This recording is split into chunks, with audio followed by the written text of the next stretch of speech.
Okay, so we're going to look at the relationship between oscillation and circular motion. Now that we're going to get into oscillation or things moving in oscillation, the rules for that and circular motion are very similar. Now, for the most part, when something moves in oscillation, it follows a sinusoidal pattern, meaning if we take its displacement and divide it by time, this is the path it gets. It keeps repeating. It goes away, speeds up, its velocity is constantly changing, its acceleration is constantly changing.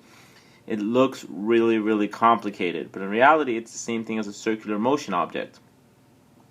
If we imagine something like that, a ball that is spinning around right here, a ball spinning around at some kind of constant radius, and we shone a light at it and saw how its shadow moved, it will follow a sinusoidal pattern.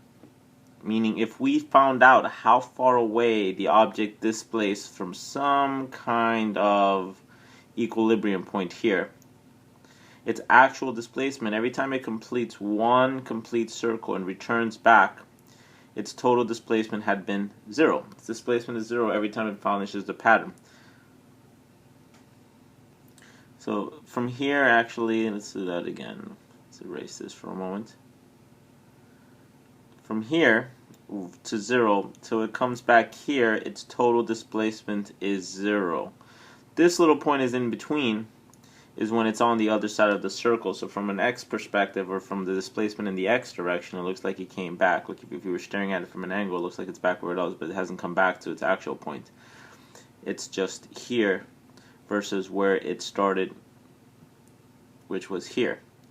But since something moving in a circular pattern at a constant speed shows the same qualities of something moving in a oscillation motion, we can use a lot of the same rules. So if we imagine that the amplitude is pretty much the radius, let's make that a little clearer. If the amplitude here is the same as the radius, the amplitude of how far it goes from its equilibrium position to how far it comes back is the radius of the circle. So we can kind of derive these sets of equations if we start to slow it down a bit. Velocity for angular acceleration, for the most part, is equal to the angular velocity times r, which is the same thing as saying the velocity of a sinusoidal pattern is equal to the angular velocity times a. Except one small thing, and we'll get into that, but in the same way that angular velocity is equal to 2 pi over t, because 2 pi is how many radians it takes to complete one revolution, and t is the amount of time to complete one revolution. So these two equations can help us solve things for oscillation motion.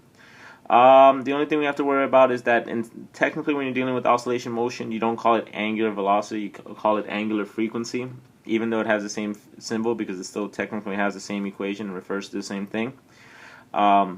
Two objects can be moving at the same angular frequency, but technically one can be moving faster. The same way two objects can be moving around a circle at the same angular velocity, but the object that has a larger radius would have a greater velocity, and we'll go into problems like that.